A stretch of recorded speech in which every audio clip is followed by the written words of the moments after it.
Assalamualaikum warahmatullahi wabarakatuh. Kekawanan saudara mara semua, jumpa lagi dengan channel Serial Lover. Salam dari Melayu Kepulauan Riau, Indonesia.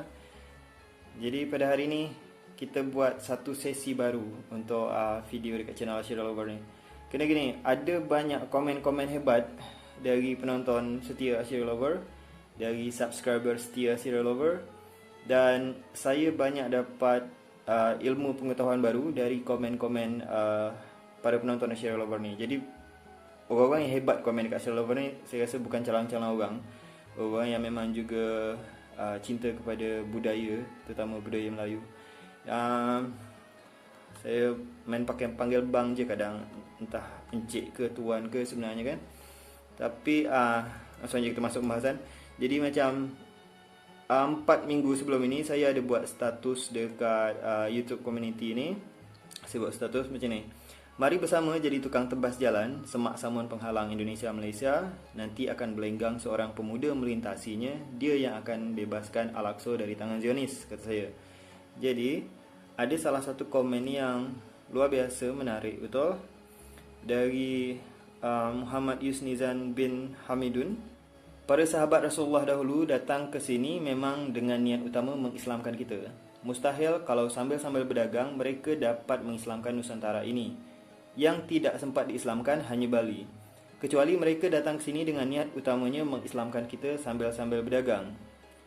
Mereka mendengar ucapan Rasulullah akhir zaman Islam akan bangkit dari timur. Maka mereka berbondong-bondong ke segenap pelosok timur bagi meretas jalan, bagi merealisasikan ucapan Rasulullah itu. Sebagaimana para sahabat Rasulullah mendengar ucapan Rasulullah, kalian akan menguasai Konstantin, Rom. Maka para sahabat Rasulullah semua menanam impian agar merekalah yang Rasulullah ucapkan itu. Apa salahnya kita bangsa Melayu berusaha merealisasikan ucapan Rasulullah itu, walau kita tidak pasti timur yang Rasulullah ucapkan itu tepatnya di mana. Luar biasa. Luar biasa, ni komen yang luar biasa. Jadi macam ni, kita lengkapkan dulu untuk adik-adik agaknya yang baru tengok dekat channel ni. Lepas tu yang dekat sini maksudnya adalah hadis Rasulullah tadi, kalian akan menguasai Konstantin. Konstantin tu sekarang lebih dikenal dengan nama Istanbul. Sekarang masuk dalam kekuasaan negara Turki. Dulu Konstantin ni adalah salah satu kota besar kuasa daripada Romawi Timur. Kalau dekat dalam buku Indonesia ditulis macam tu, Romawi Timur, okey, atau Eastern Rome kalau dekat dekat dalam kalau jumpa sejarah versi dekat YouTube versi Inggerisnya, kawasan sebelah timur daripada Romawi. Jadi jatuh ke tangan kekuasaan Islam di bawah pimpinan Sultan Muhammad Al-Fath dari Turki, menaklukkan kawasan Konstantin ini pada tahun 1453. Dan tergenapilah hadis Rasulullah tersebut bahawa akan jatuh negerinya Heraklius ataupun negerinya Konstantin Timur ini, atau Rom Timur ini, kota Konstantin ini jatuh ke tangan Turki dan sampai sekarang masih berada di bawah kekuasaan Turki.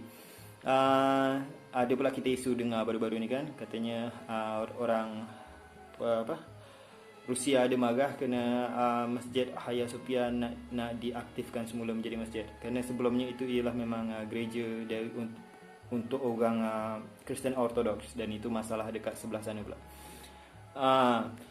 Lepas tu kita balik ke tadi ni. Para sahabat Rasulullah dahulu datang ke sini memang dengan niat utama mengislamkan kita. Mustahil kalau sambil-sambil berdagang mereka dapat mengislamkan Nusantara ni. Yang tidak sempat diselamatkan hanya Bali. Jadi kalau kita jumpa dekat buku sejarah kan, kita macam ni, Islam masuk ke Nusantara dengan perdagangan, Islam masuk ke tanah Melayu dengan perdagangan, Islam masuk ke tanah Jawa dengan perdagangan. Tapi dekat sini beliau berpendapat bahawa niat pertama sahabat-sahabat Rasulullah itu datang kemari bukan untuk berdagang, tapi pertama untuk mengislamkan atau menyebarkan agama Islam tadi, dan kedua baru berdagang.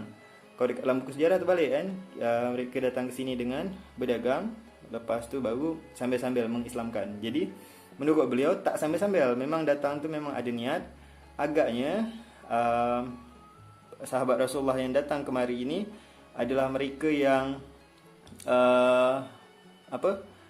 bahawa macam ni, mereka mendengar ucapan Rasulullah akhir zaman Islam akan bangkit dari timur. Dan dari komen ni beliau juga mengatakan, apa salahnya kita bangsa Melayu berusaha merealisasikan ucapan Rasulullah itu, walau kita tidak pasti timur yang dimaksud Rasulullah ucapkan itu tepatnya di mana. Betul. Jadi gini, ada yang nyebut dekat Khurasan kan akhirnya kan, bahawa akan ada seorang pemuda yang akan membela umat Islam dan memenangi berbagai macam perang di akhir zaman nanti. Ada yang nyebut dekat Khurasan. Kalau kita tengok timur ada macam-macam pula. Kalau zaman sekarang ada wilayah Afghanistan itu sendiri, ada kawasan dari Pakistan, kawasan-kawasan di timur Arab yang beragama Islam kan. Ada Bangladesh, ada Malaysia, ada Indonesia, ada Brunei. Jadi kita tak pasti timur yang mana yang memang dimaksud Rasulullah, Allahu alam. Tapi cuma saya nak mengaitkan dekat sini kepada isu Indonesia Malaysia juga. Jadi kita tahu bahawa dekat channel National Lover nampak banyak juga komen macam tu. Nampak masih banyak orang-orang Indonesia yang betul-betul anti dengan Malaysia, masih banyak. Dan kita tengok juga masih banyak juga orang-orang Malaysia yang memang memandang rendah Indonesia, masih banyak juga. Dan mereka tetaplah bertekak sesama mereka. Tapi yang bijak tetap berikan komen macam ni, komen yang bijak juga itu. Ataupun kalau dia membalas komen orang-orang yang memang benci tadi, maka mereka berusaha membalas dengan dengan bijak juga. Jadi maksud saya macam ni, saya jadi terfikir macam ni, akhir zaman ni, apabila kita dah tiba di akhir zaman, lepas tu ternyata masih ada orang Indonesia yang anti kepada Malaysia, orang Malaysia yang anti kepada Indonesia. Apabila Al-Mahdi itu betul-betul datang, apabila Al-Mahdi itu telah datang, sebutlah katakan Al-Mahdi ni ternyata orang Indonesia, apakah orang-orang Malaysia yang membenci Indonesia ni tak akan ikut Al-Mahdi hanya kerana dia adalah orang Indonesia? Apabila Al-Mahdi ternyata adalah orang Malaysia, macam mana orang-orang Indonesia yang membenci Malaysia? Apakah dengan alasan Al-Mahdi ni adalah orang Malaysia, dia tak akan percaya bahawa Al-Mahdi ni adalah Al-Mahdi? Macam tu kan?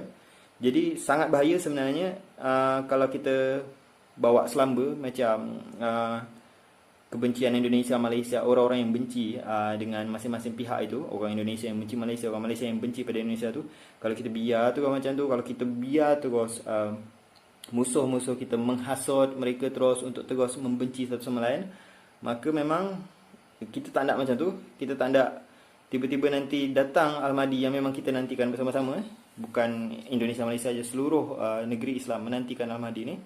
Bila datang, tak tahulah kita apakah dia daripada Brunei, apakah dia daripada Pakistan, apakah dia daripada Bangladesh.